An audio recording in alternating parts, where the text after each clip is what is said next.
Live from New Delhi, you're watching DD India News Hour, India's voice to the world. I'm Tanvi Taneja. Coming up in the next hour.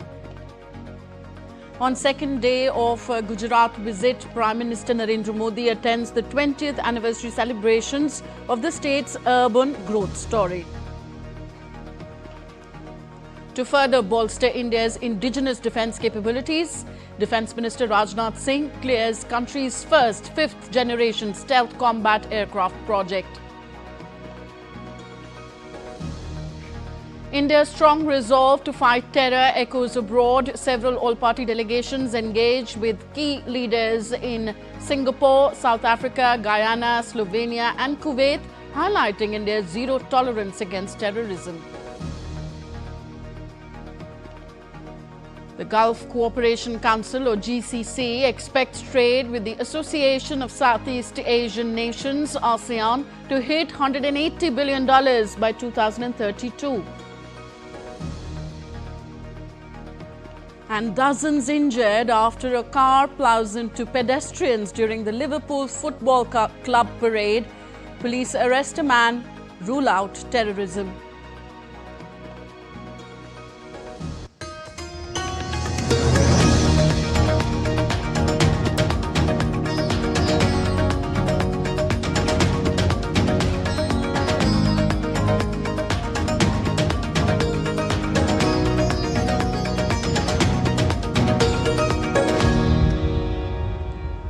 Prime Minister Narendra Modi, on the second day of his Gujarat visit, participated in the celebrations of 20 years of Gujarat Urban Growth story. During the event, Prime Minister Modi launched Urban Development Year 2025. Prime Minister Modi inaugurated and laid the foundation stone for multiple projects related to urban development, health and water supply. He dedicated more than 22,000 dwelling units under Pradhan Mantri Awas Yojana. The Indian Prime Minister also released funds to the tune of 3,300 crore rupees to urban local bodies in Gujarat under the Swarnim Jayanti Mukhyamantri Shahri Vikas Yojana. Addressing the gathering, Prime Minister Narendra Modi highlighted India's growth as world's fourth largest economy of the world. 2014 में 26 मई मुझे पहली बार देश के प्रधानमंत्री के रूप में शपथ लेने का अवसर मिला और तब भारत की इकोनॉमी दुनिया में 11 नंबर पर थे। हमने कोरोना से लड़ाई लड़ी, हमने पड़ोसियों से भी मुसीबतें झेली, हमने प्राकृतिक आपदा भी झेली। इन सब के बावजूद भी इतने कम समय में हम 11 नंबर की इकोनॉमी से 4 नंबर की इकोनॉमी पहुंच गए। Remembering the time of India's partition in 1947, Prime Minister Modi stated that Pakistan annexed a part of Kashmir with the help of terrorists then. He said that if Sardar Patel's advice to kill those terrorists had been accepted, then the series of terror activities in India would have stopped. Sardar Patel की इच्छा थी कि PoK वापस नहीं आता है तब तक सेना रुकनी नहीं चाहिए, लेकिन सरदार साहब की बात मानी नहीं गई और ये मुजाहिदीन जो लहू चख गए थे, वो सिलसिला 75 साल से चला है। पहलगाम में भी उसी का विकृत रूप था।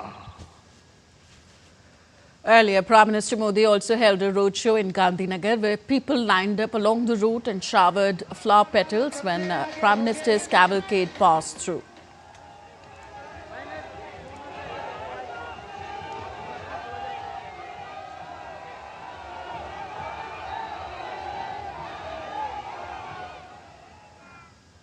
India's global outreach against terrorism continues across the world. The Indian delegation led by JDU MP Sanjay Kumar Jha met with senior representatives from the government of Singapore on Tuesday. The delegation members briefed Singaporean interlocutors on the developments since Pahalgam terror attack, Operation Sindoor, and India's new normal in combating terrorism. The delegation also called on Senior Minister of State for Foreign Affairs and Home Affairs of Singapore, Sim Ann. Earlier, an all-party delegation from India met with India's High Commissioner to Singapore, Ambassador Shilpak Ambule, ahead of key engagements with Singaporean officials and institutions. The Indian parliamentary delegation led by Kanimure Karunanidhi met with parliamentary delegation of Slovenia on Tuesday. The parliamentary delegation to Slovenia was received by Marko Lotric, President of the National Council at the National Assembly in Slovenia. The delegation included Bojan Kekic, Chair of the Commission for Law International Relations, the EU Affairs Bohanor Potokan, Member of the Commission, Monica Kirbis Rojo, Secretary General of the National Count, Rok Vodopivic, Secretary of the Commission, and Susanna Lava Cross, Public Relations. The Indian delegation shared details about India's position of zero tolerance to terrorism and India's responsible, calibrated and precise action under Operation Sindoor. The Slovenian delegation appreciated the message of national unity conveyed by the delegation and their effort to reach out to the Slovenian side. They also condemned the Pahalgam terror attack and conveyed that terrorism in any form can never be tolerated. So, in continuance of India's sustained fight against terrorism, Member of Parliament Kanimuri Karunanidhi spoke to DD India on the importance of these delegations' visit. The all-party delegation that had arrived in Slovenia yesterday have had fruitful meetings throughout the day. And I'm joined by the leader and DMK MP, Kanimoi ma'am. Welcome to Doordarshan. And you have had a series of meetings with important government officials throughout the day as well as in the National Assembly. Yes. What has been the outcome of those meetings so far? It's been very positive, and we have explained what has been happening about the terrorist attacks in India, just not Pahalgam, but before that, and what India has been facing. In spite of India trying to reach out and trying to resolve the conflict for decades. And I think we have made ourselves very clear, and the stand of India very clear, that we will not tolerate terrorism in any form, whether it is terrorist groups or state-sponsored terrorism. And we also look for the understanding of our important partners and countries like Slovenia, which play an important part in the United Nations Security Council. They have condemned the Pahalgam attack in no uncertain terms, and we go back with a very positive sense that they will stand by India in our fight against terrorism, and our Prime Minister and India has made it very clear that there is no more tolerance for terrorism shrouded under different names, and nothing will make us back down. Right. Also, Slovenia is a non-permanent member in the UNSC. It's part of the EU. Both are very important for India, and of course, making a point, something like terrorism. How do you think, the Slovenian government or the officials that you have met could play a role in the UNSC taking up India's voice against terrorism? Yeah, they are. This year, I think Slovenia will be playing a very important role in the United Nations Security Council. So, when the discussions come up, we want them to, they are also very concerned about these terrorist attacks. So we want accountability. India wants accountability, and I think they will stand with us, as they've already said very clearly that they will ensure that there is accountability. Right. Thank you so much, ma'am. And of course, the Slovenian government did talk to the delegation about how they are going to cooperate with India when it comes to terrorism, and how terrorism as a global evil should be stopped in all forms across the world. With camera person Shailendra Chauhan, this is Divyendu Mondal from Slovenia for DT India. India's all-party delegation will project New Delhi's national consensus and resolute approach to combating terrorism in all forms and manifestations. The delegation, led by NCP MP Supriya Sule, is visiting Egypt, Qatar, Ethiopia and South Africa. In South Africa, the delegation will be holding meetings till 29th of May in Cape Town. DD India's Nazneen Ismail sent us this report. A high-level Indian all-party delegation led by Supriya Sule has arrived in South Africa. It is one of 7 groups tasked by New Delhi with visiting key partner countries. Their visit forms part of Operation Sindoor, a significant diplomatic outreach launched in the wake of the tragic Pahalgam attack aimed at strengthening international cooperation in the fight against cross-border terrorism. The delegation, which includes members of parliament from across party lines, senior political leaders and seasoned diplomats, is here to present India's unified stance and unwavering commitment to combating terrorism in all its forms. They will be in South Africa over the next 2 days, engaging with key stakeholders, carrying forward India's strong message of zero tolerance towards terrorism. India and South Africa share a long-standing relationship rooted in historical ties, shared values, and a common commitment to democracy, peace, and development. From their solidarity during the anti-apartheid movement to ongoing collaboration in multilateral forums such as BRICS, IBSA, and the G20, the two nations have consistently supported each other on global platforms. This visit further reinforces their strategic partnership and shared resolve to build a safer, more secure world. This visit is not just diplomatic, it's a declaration of solidarity and resolve in the face of terrorism. I'm Nazneen for DD India, Johannesburg, South Africa. The all-party delegation led by Congress MP Shashi Tharoor interacted with prominent members of the business community in Guyana. During their visit to the National Assembly, the all-party delegation participated in the signing of the National Assembly's book in the Parliament of Guyana. On the diplomatic front, the delegation's leader in Guyana, Dr. Shashi Tharoor, addressed the community. In his address in Georgetown, Guyana, Shashi Tharoor stated that Pakistan continues to deny its involvement in attacks on India, despite evidence from both Indian sources and top international organizations. He further urged the world to stand with India in its fight against cross-border terrorism. As far as Pakistan's denials are concerned, we've seen this movie before. I mean, there have been sadly attack after attack on India, every one of which was denied by Pakistan, and every one of which was then found not just by Indian sources, but by objective and often international investigations. We have denials all the time, and they always turn out to be lies. And this is why it has become extremely difficult for us to take Pakistani denials. We are determined to convey our steely determination and resolve, and we want the world to react also not with fear, but also not with indifference. We want the world to understand, and we want the world to understand why and what.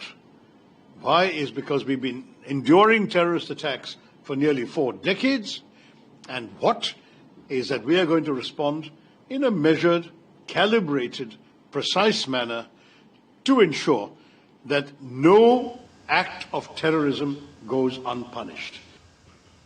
After concluding its Bahrain visit, the all-party delegation led by Bejant J. Panda arrived in Kuwait as part of a diplomatic mission to reinforce India's zero-tolerance stance on terrorism.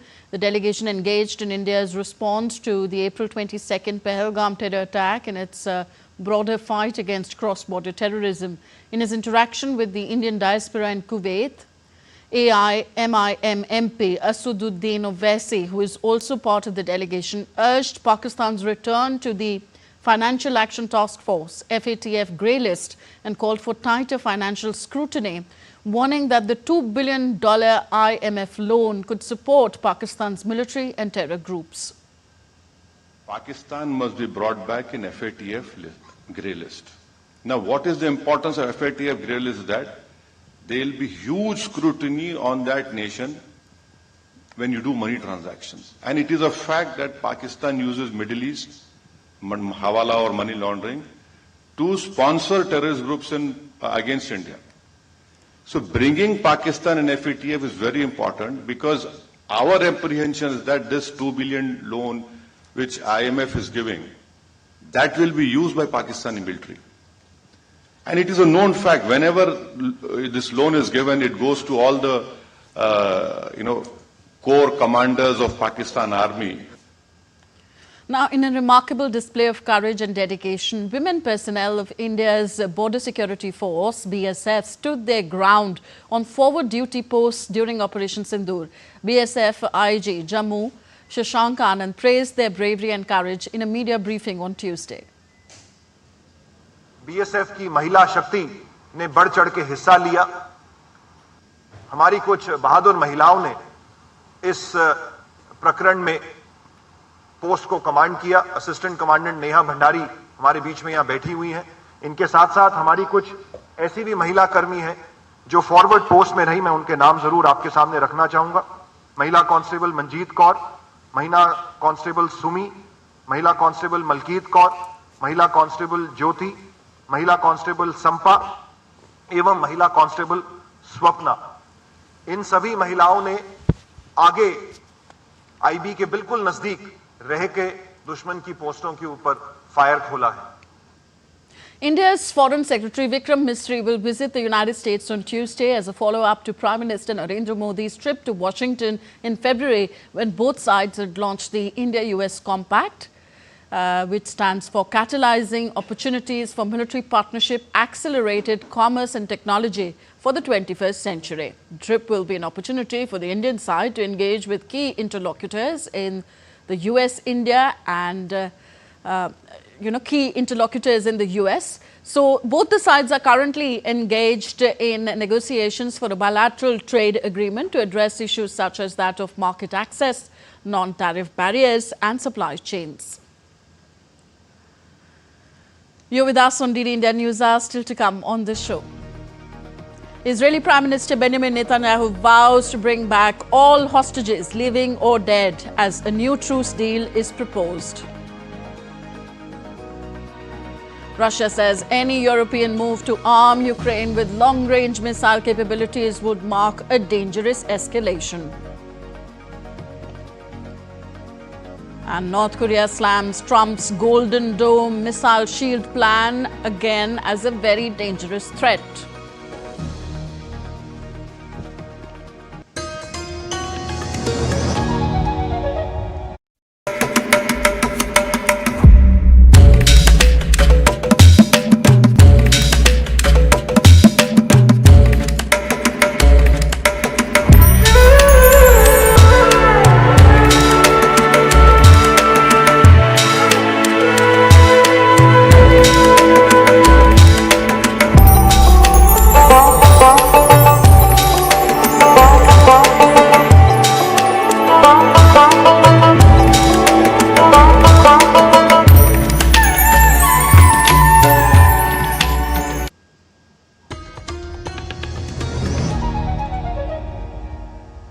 Welcome back. You're watching DD India News Hour. I am Tanvi Taneja. On to West Asia now. Israeli Prime Minister Benjamin Netanyahu on Monday has vowed to bring back all hostages held in Gaza, living and dead, as a new truce deal is proposed. Speaking in the official state ceremony marking 58 years since 1967 war at the Ammunition Hill, Netanyahu said that if we don't achieve it today, we will achieve it tomorrow, as we are not letting it go.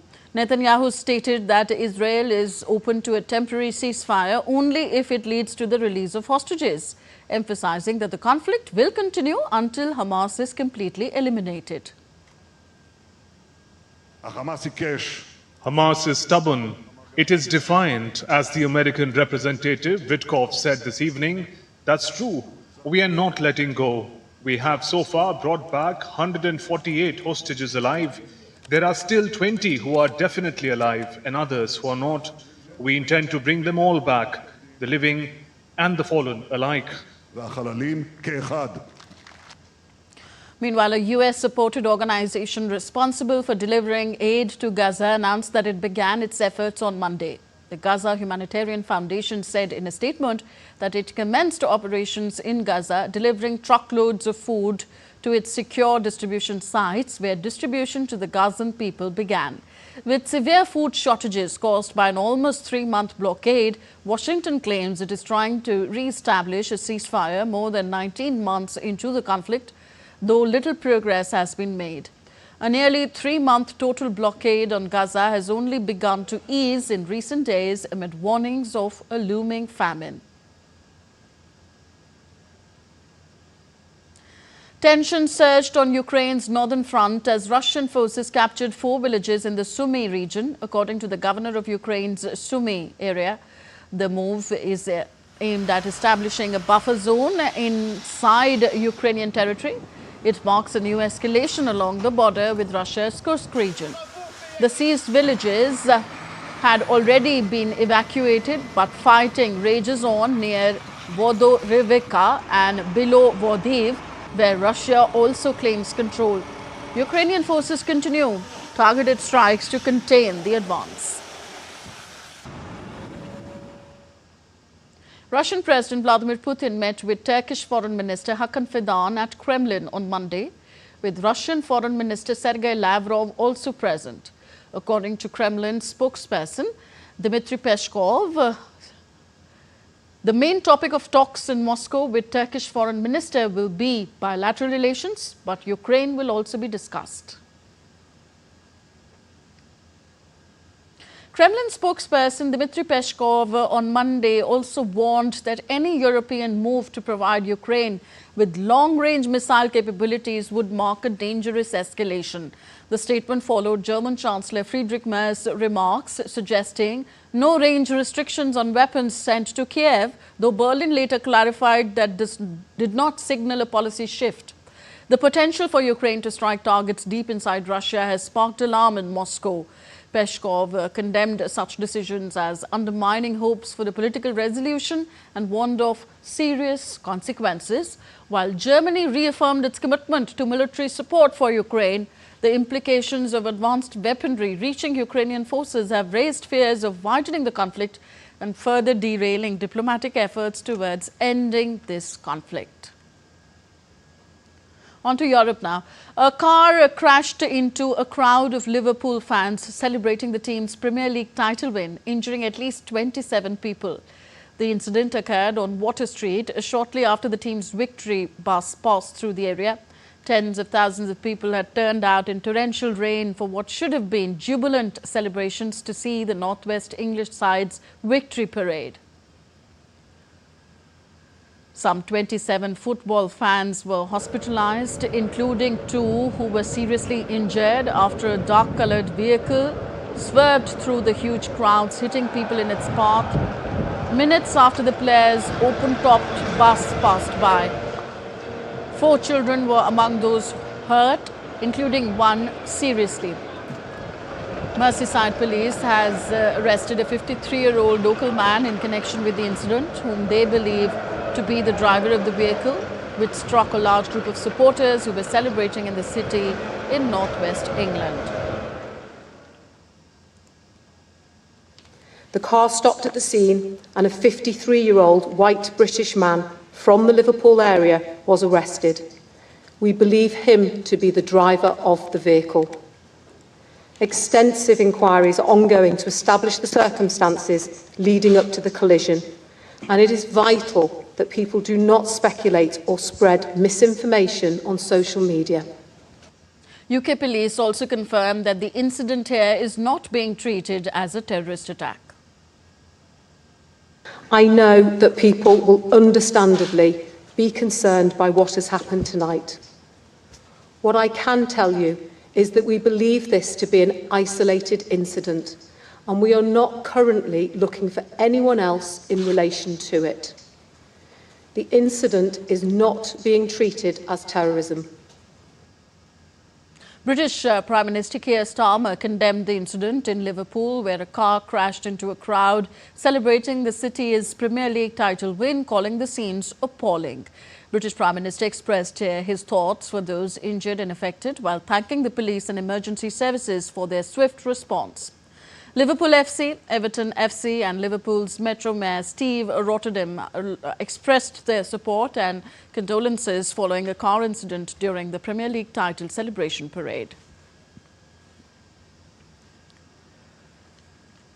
At the second ASEAN GCC summit, the Gulf Cooperation Council is expecting a $180 billion trade with the ASEAN nations.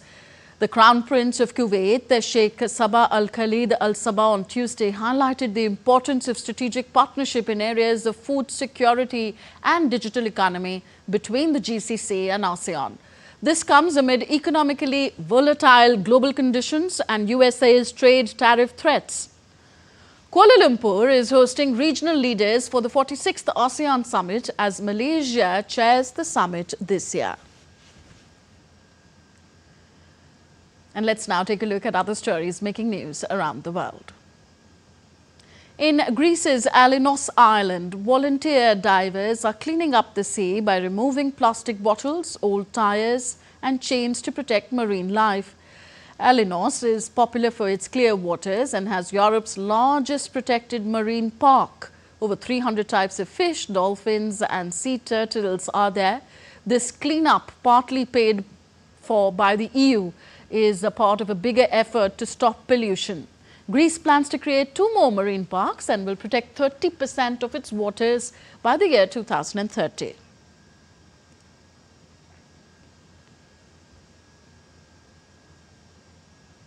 In Vietnam, medical technology is giving healthcare a powerful upgrade.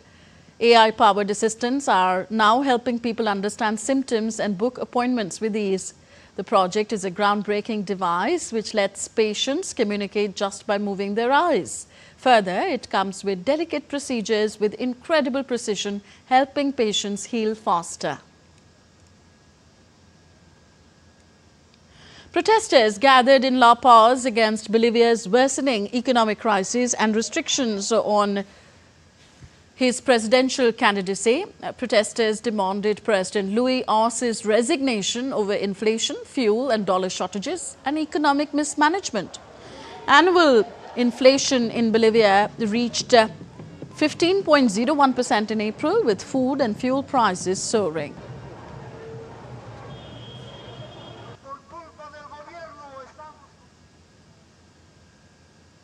You're with us on DD India News. Still to come on the show.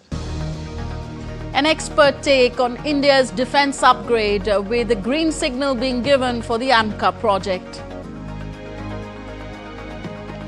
Mumbai reels under heavy rain as the city breaks 107-year-old rainfall record. Weather department warns of extremely heavy rainfall. Red alert issued for today as well. And the southern Indian state of Kerala is on alert after a Liberian ship carrying hazardous cargo capsizes off its coast.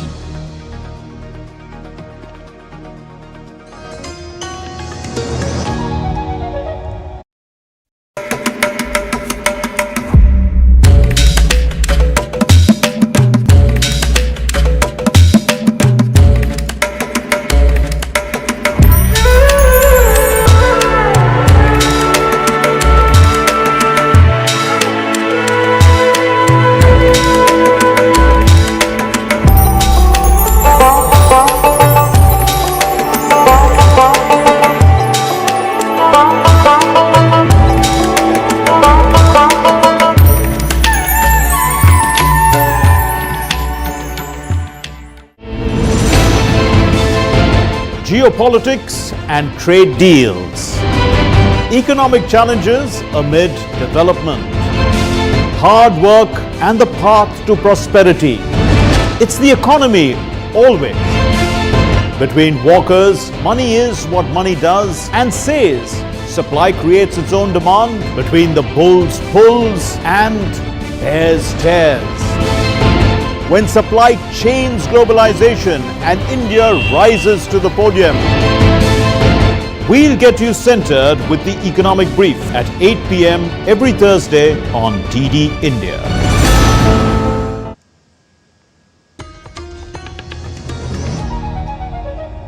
Welcome back. You're watching DD India News. I'm Tanvi Taneja. A reminder of the headlines we're tracking at this hour. On second day of Gujarat visit, Prime Minister Narendra Modi attends the 20th anniversary celebrations of the state's urban growth story. To further bolster India's indigenous defence capabilities, Defence Minister Rajnath Singh clears the country's first fifth-generation stealth combat aircraft project. India's strong resolve to fight terror echoes abroad. Several all-party delegations engage in Singapore, South Africa, Guyana, Slovenia and Kuwait, highlighting India's zero tolerance against terrorism. And the Gulf Cooperation Council, GCC, expects trade with the Association of Southeast Asian Nations, popularly called ASEAN, to hit $180 billion by 2032.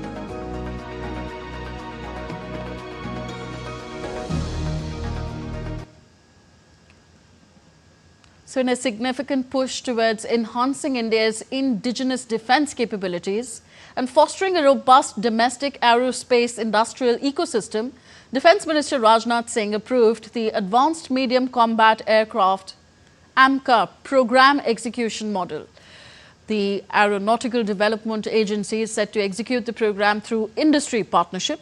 This is an important step towards harnessing the indigenous expertise, capability and capacity to develop the AMCA prototype, which will be a major milestone towards Atmanirbharta, that is self-reliance in the aerospace sector. The execution model approach provides equal opportunities for both private and public sectors on a competitive basis.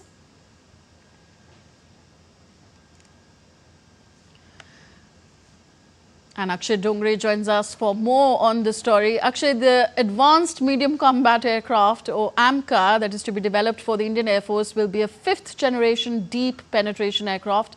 If you could talk to us about the broad features of this combat aircraft, such as its stealth abilities and its weaponry. Well, as far as the defense capabilities, as far as the offensive and defensive capabilities of AMCA are concerned, much has already been talked about. First of all, this is a fifth-generation aircraft, so clearly there will be stealth features in the aircraft. It will be a stealth aircraft, which means that it cannot be caught on radar. So, for example, when India launched Operation Sindoor, if India had AMCA, then it could have easily penetrated deep inside Pakistan, bombed the targets and came back without even getting noticed on the radar. So Pakistan doesn't have any capabilities to detect any kind of radar aircraft. In fact, it's as far as the world is concerned, there is no breakthrough in the technology of radars that can detect fifth generation stealth aircraft. So US has it, China has it, Russia has it, and now it seems that India is going to join the elite club of these countries who have the capabilities of manufacturing a complete aircraft on their own. So while there are a lot of aircraft being developed around the world, they're usually being done in close cooperation with on collaboration basis between the countries. But India has on its own started AMCA program. Now the third phase of the program has given a go-ahead, which means that in a short span of time, we will have the capability of having a complete test model of AMCA, and later on we can also have the production line ready to give the country its own indigenous fifth generation aircraft. Now, as far as the capabilities are concerned, then clearly the most important is the stealth one. Second, it has, it has the capability of carrying several kind of missiles, several kind of weaponry, without even being detected, on either the enemy aircraft radars or the air defense systems that are inside Pakistan or even inside China or any other developed country when it comes to defense industry. So it has a lot of capabilities. It can carry Astra missiles that are also being developed by the DRDO, that also have been used extensively by the Indian Armed Forces in operations. So there is a lot of capability as far as AMCA is concerned, but we'll have to wait some more time for the production lines to start pumping out these aircrafts in a phased manner, which is going to be the backbone of the Indian aero defense sector. Okay, thank you, Akshay, for those updates. Let's now bring in some perspective also on the story. We are joined by Air Vice Marshal, retired O.P. Tiwari on the show. Welcome Tiwari ji to the show. First of all, why is Atmanirbharta or self-reliance in the aerospace sector so important for India? You see that we used to buy aircraft from outside. Initially from the Russia, then we bought few aircraft from France, then from the USA. And a lot of revenue used to, lot of exchequer, lot of amount used to go out. And plus used to depend upon them. Right now, just I'll give you an example. For Mirage Maritime, we have signed a deal, but they refused to share the port because India wanted to load those aircrafts with their own weapons, own missile systems, which they have not agreed upon. Now see, our missile systems, our weaponry have proved how good they are during the Ops Sindoor. So these are much cheaper than what Europeans supply at any rate, what the rate they supply, much cheaper. So any country in the world would prefer Indian weapons, which are cheaper as well as very efficient and plus tested and proved its quality and efficiency. Now what happens? Let's see that we started off aircraft. Aircraft manufacturing started much later. Tejas Mark 1, Mark 1E. Mark 2 we are slightly delayed because of that General Electric Aerospace engines. Now they have agreed to supply that F414 engines. The our chief, air chief also brought it out, like we have to add at least 20 to 30 aircrafts per year to meet the shortfall so far. So now now they have agreed and they promised, and what excuse they have given, our factory was not operational for quite some time. To make it operational, it has taken some time. Money has been paid, but the fact is that our aspect has been delayed. Now I'm coming back to the new aircraft, stealth aircraft. We have to be ahead of time. We cannot produce an aircraft which has lost its, which is far behind the present schedule what other countries have got. Like stealth bomber has been produced by USA, Russia and even China. China's J-20 aircraft, which is fully operational, is not fully stealth, but it's quite capable. Now what happens about in the same sequence of Tejas Mark 1, Mark 2, manufacturing Mark 2 will start coming up soon. This advanced medium combat aircraft is 1-2 steps ahead in the stealth in the next generation, that is generation 5.5, which has to be stealth or work more weapons, and it has to be integrated with the other platforms in the operations.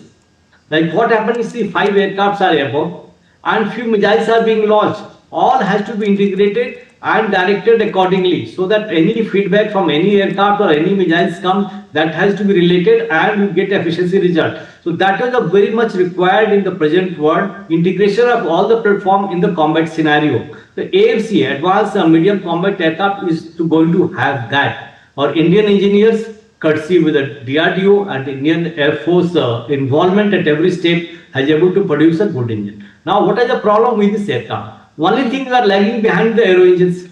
Now this time the deal has been gone through the Japan system, which is going to, in the collaboration with the Japan, will develop the aero engines for AMCA. And moment to Japan, it is Japan's need also. Japan technologically have been ahead, but not the aviation industry. So they also have to do something great so that come into the limelight. So a moment you get that engines from France, and 2035, 2035 has been given a target. I am sure if engine comes up faster, our engineer DRDO will get these aircrafts before time. Like most of the aircraft, like China also want to have certain guidelines for the new next stealth aircraft by 2029. Even if you 2 years, 3 years behind, but it's our own platform, own manufactured stuffs. We don't have to depend on anybody. We don't have to depend on any security code which is required from which other country refuses to give. Now I don't have to pay for spares. So everything will be available with us. Equipments are us, armaments are us, and they are very well integrated. So desired result, whatever you are going to achieve, it is not that we are going to see. Suppose something buy from a market. The manufacturer gives you certain guidelines. This can perform this, this can perform this, this can perform this. But you have not tested it. But advantage of one platform, apart from saving a large amount of exchequer amount, plus we'll have what you are going to manufacture, what you are coming out, what Air Force is going to have. It is already tested, and what is being there, at least 20% better efficiency you can get. You can expect from there what has been guaranteed and what has been tested to us. the AMCA. So now development of this aircraft, it has been started off well in time, and though it should have been given the target, it should have been started about 6 months back or 1 year back. But anyway, it is good that started, and it will not only give us our hand, but it will give boost Indian economy as well, because of a lot of demands of this aircraft by different countries, because our equipments are cheaper as compared to the equipment supplied by the Western USA or Israel or any other country. At the same time, the efficiency has already been shown and reflected and seen by the world how Indian machineries and Indian missiles and how the Indian equipments have performed during the Sindoor. Okay, you've spoken a bit about the execution model. The bidding and subsequent development of the AMCA is going to be done by this execution model. Why do you think this model has been adopted? This model, see, what is this stealth aircraft will require a little bit of that, that alloy which is going to be manufactured for this alloy. There are two specifics about the stealth technology by this aircraft. One is the alloy for the airframe, and second is the engine. The airframe, we have already started working and we are going to get a design, but engine performance is slightly behind time. So they have got no alternative but to take a foreign help. Now, apart from these two equipments, we have already got everything else what is required. Where the armaments to be kept at, the desired radar equipment, desired ammunition which has to be loaded, and very, very effective electronic warfare equipment, electronic warfare mechanism loaded in this aircraft, and the platform which can bring in all the aircrafts, all the missiles working in that combat scenario together to have a better efficiency and better strike. So all other things Indian scientists and DRDO have been working and achieved certain level. Only two things will be required. That's why the delay has been given to 2035. But our progress in making all the equipments, all the parts for a modern stealth aircraft, that is advanced medium combat aircraft, AMCA, is all in the progress. Now it has been given. Now the orders have been given. Now the instructions of the Ministry of Defence has given that go ahead, means the adequate fund will be available and you can negotiate. And I am sure Japan will be much more reliable partner, which will not delay the supply of the engine or will share all the technical details so that we can. Okay, Marshal, very briefly, how would you summarize when this project, AMCA project, will be completed? Will it give India the definite strategic edge it needs? Yes, I am fully convinced about it. 2035, though slightly late, but nevertheless, we'll get the impact, and plus more impact that it is our own aircrafts. Proudly you can say our own aircrafts. It did not only boost Indian Air Force, Indian defense morale and Indian defense effectiveness, but also the economy boost, because we will be able to supply and sell these equipments to the African countries, other Asian countries, because they are far better, they will be far superior and more effective. Okay, thank you very much. We are really delighted to have you, sir, to explain this whole project to us. Air Vice Marshal O.P. Tiwari joining us on DD India News. Thank you. On to weather news now. The India Meteorological Department has issued a stock warning of severe rainfall sweeping across India's western and southern coast for 2 days. A red alert has been sounded for heavy to very heavy rainfall along the west coast, including coastal Maharashtra, Goa, coastal Karnataka and parts of Kerala. These areas are expected to see intense showers accompanied by thunderstorms, lightning and gusty winds. An orange alert is also in place across Maharashtra, Gujarat, Madhya Pradesh, Telangana, Andhra Pradesh, parts of Tamil Nadu and Chhattisgarh, indicating the potential for moderate to heavy rainfall and weather-related disruptions. Mumbai has downgraded to a yellow alert as rainfall subsides. Heavy rains killed 2 and injured 6 in the region. Meanwhile, India's northeast region embraces for more southwest monsoon as light and moderate rainfall with gusty winds and thunderstorm occurred in Mizoram, Tripura, Manipur, Nagaland, Arunachal Pradesh and some parts of Assam and Meghalaya. As per IMD, isolated heavy rainfall is likely in different regions from 27th May to 1st June. IMD has also issued yellow alert for several places in Assam.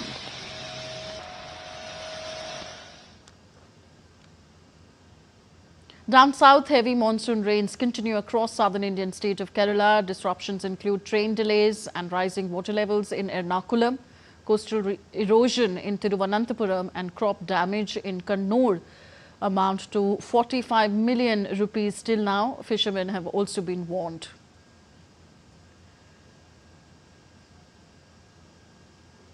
The India Meteorological Department has forecast a chance of very heavy rainfall on Tuesday over Coimbatore and Nilgiris in Tamil Nadu. Residents are urged to stay alert and take necessary precautions as the IMD warns of possible disruptions to daily life and transportation. This alert comes amid a broader monsoon activity affecting India's southern states, reinforcing the need for vigilance in these scenic but weather-sensitive areas.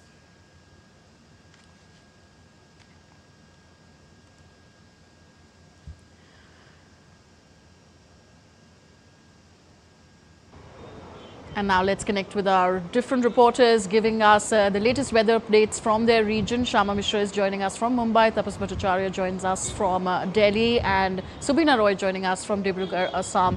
Coming to you, Shama, first, now amid these torrential downpours and a 107-year rainfall record being broken, how is the administration trying to make lives easier for the Mumbaikars?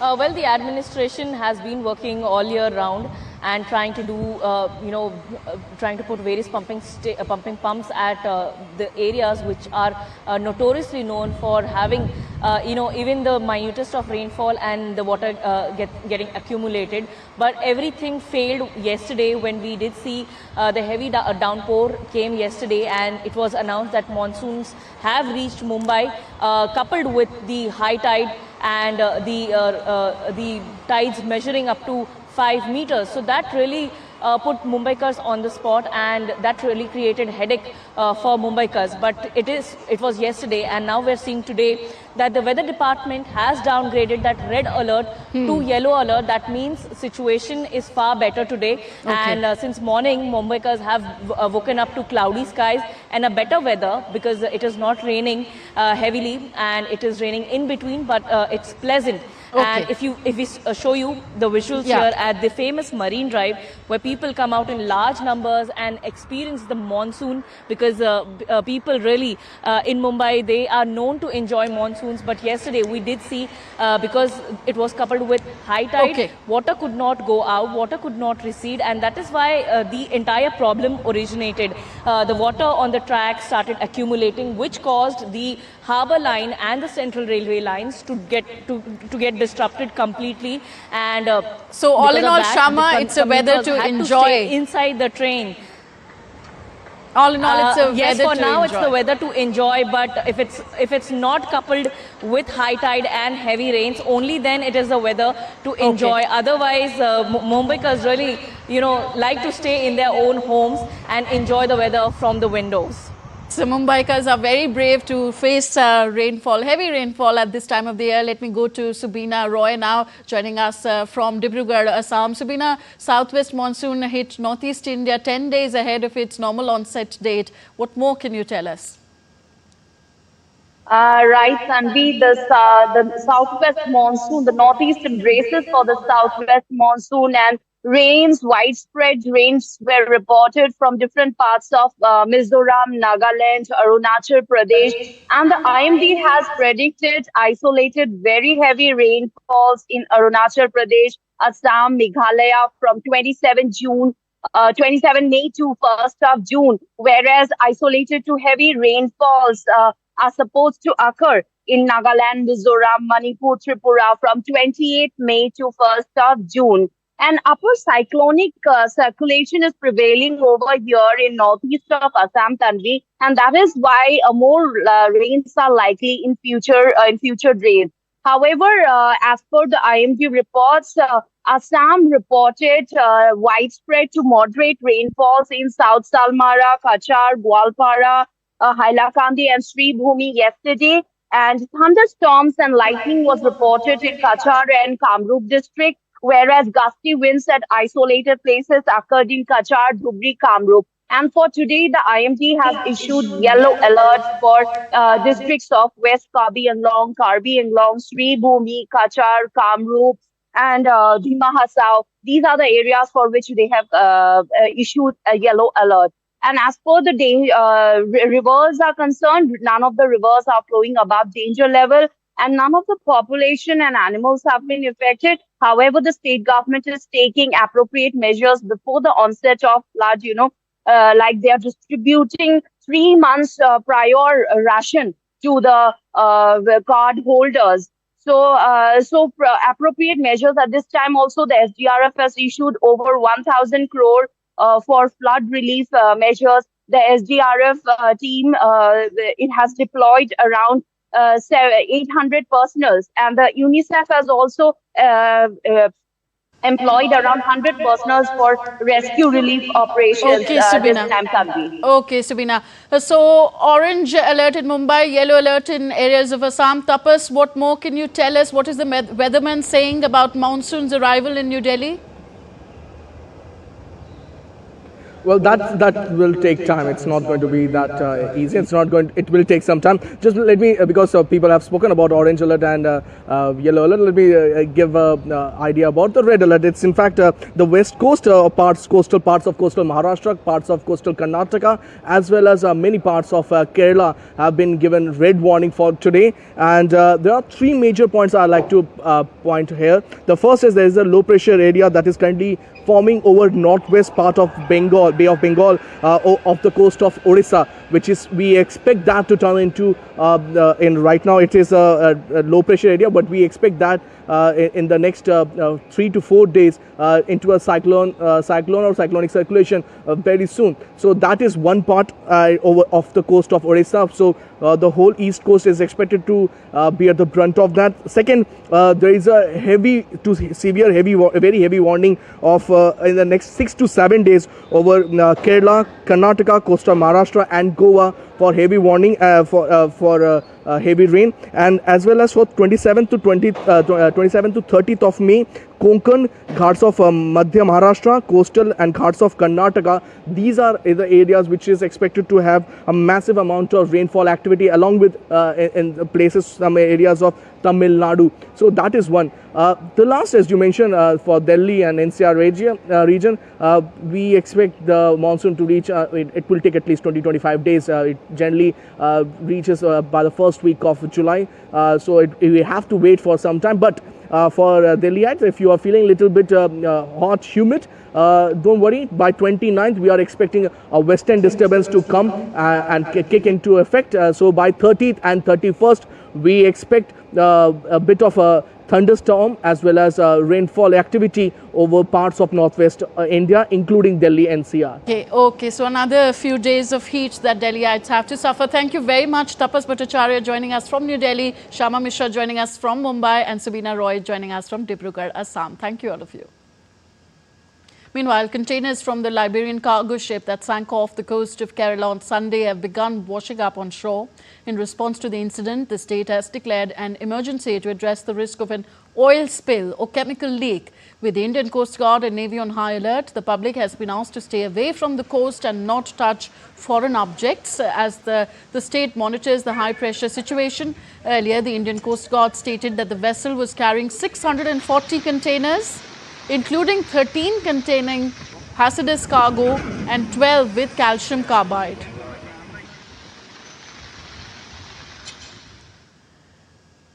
In more weather updates, severe thunderstorms and hail struck parts of Oklahoma on Monday with dark storm clouds forming across the horizon. A tornado warning was issued by the authorities. Strong winds and heavy rain were accompanied by frequent flashes of lightning as the intensity of the storm increased. Hail was seen covering various vehicles on the road.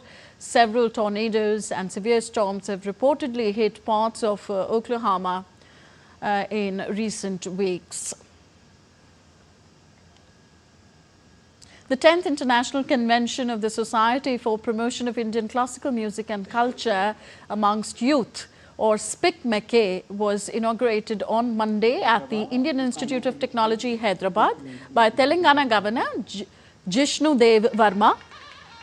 IIT Hyderabad resonated with ragas and rhythms. A week-long cultural celebration by SPIC-MACAY is underway at IIT Hyderabad till June the 1st. immersing over 1,500 students in classical music, beginning each day at 4 a.m. with Naad Yoga and Yoga. The event features workshops by 25 Padma awardees and performances from legends like Pandit Hari Prasad Chaurasia and Begum Parveen Sultana. Professor B.S. Murthy lauded the initiative as a powerful bridge between tradition and youth, fostering deep appreciation for India's cultural legacy.